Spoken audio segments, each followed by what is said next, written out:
Hey everybody, what's happening? I'm back with another fresh off the couch, fresh from the car, first impressions review of the first two episodes of Alien Earth on Disney Plus here in Canada.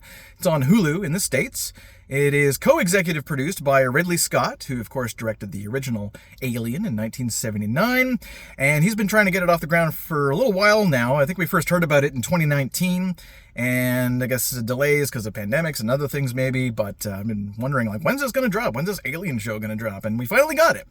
And it is a series that was created by Noah Hawley, who also directed the first episode, Neverland. So the first two episodes dropped. The second episode is called Mr. October. But I'm not going to spoil anything here. I'm not going to talk really much about it beyond the premise, which you already know from the trailers. So the premise being that there's a science spaceship that goes out and has a science team, like a research team, and they are collecting these specimens from different worlds, I guess. And surprise, surprise! Some of the specimens are facehuggers, of course.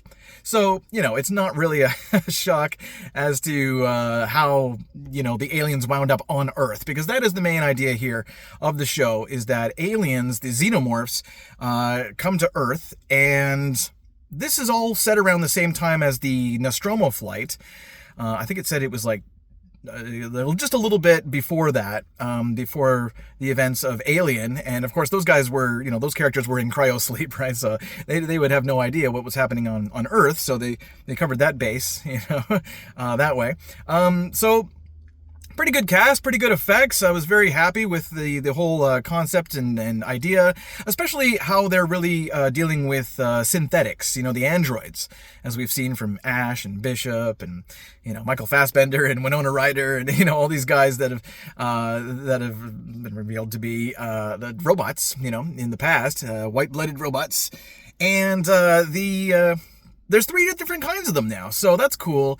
And the series lead seems to be a female hybrid synthetic, and her name is Wendy. A lot of them are named after Peter Pan characters, and she goes to investigate the crash and what happens, and of course what ensues is a pretty violent situation, as you would expect. This is definitely a mature rated series, certainly. And I was impressed with, the look of it and everything, and I thought that the characters were interesting enough, at least at the beginning. So far, so good. So, yeah, I'm pretty impressed with it, I gotta say. So, if you have the Disney Plus in Canada, or if you have Hulu in the States, then check it out, give it a chance. It's not bad. It's not bad. It's a pretty good start to this interesting 8-episode season of this brand new series. I also want to recommend Predator, Killer of Killers, I believe it's called, which is an animated film, also on Disney Plus, and that was pretty cool too. I'd definitely check that out again.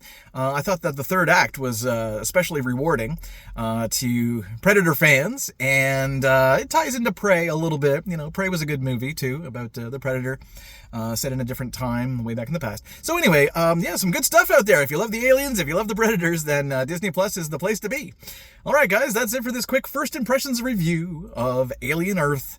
And until next time, peace.